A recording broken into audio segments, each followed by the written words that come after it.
wadankiina wax u barta wadankiina wax u barta oo xambaaro waajibkiisa Assalaamu calaykum waraxmatullaahi wabarakaatuh. aad baan idin salaamay dhammaan asxaabta ku xiran channelkeena Simcode School Branch 2 Official in Ulweyn. maantana waxaan idin wadnaa cashir kale oo xiiso leh. fadlan waxaan idin codsanayaa inaad muuqaalka like saartaan si uu meel fiican u gaaro. Okay, dhegeysi wacan ila socda. English sentences, jumladooyin Ingiriis ah. Don't force the people. Dadka ha qasbin.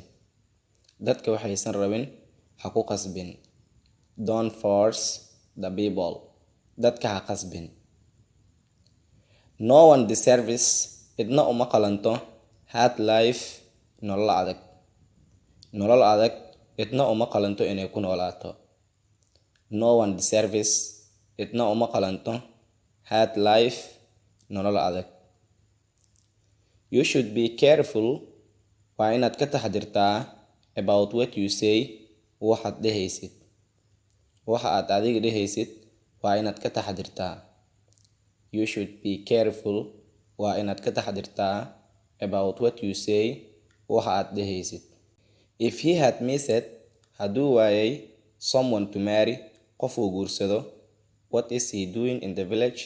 Xaafadda muxuu ka sameynayaa?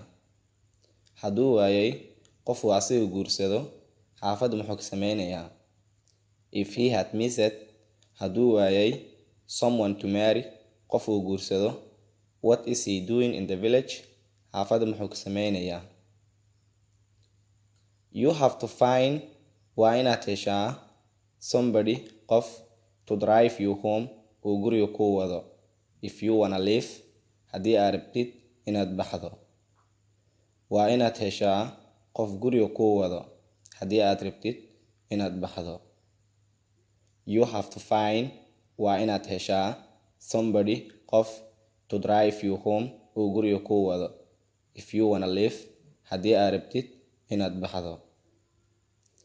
Don't attempt, ha isku dayin, to deceive me, inaad i khiyaanto. I am clever than you, aniga adiga waan ka xariifsanahay. Swindler, qayn yaw. Ha isku dayin inaad i khiyaanto. Aniga adiga waan ka xariifsanahay. qayn yaw.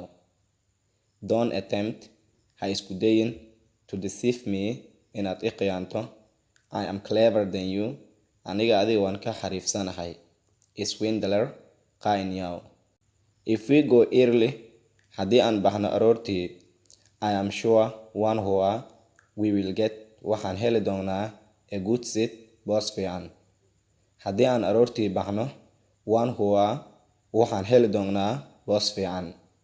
If we go early, haddii aan aroortii baxno, I am sure, waan hubaa, we will get, waxaan heli doonaa, a good seat, boos fiican.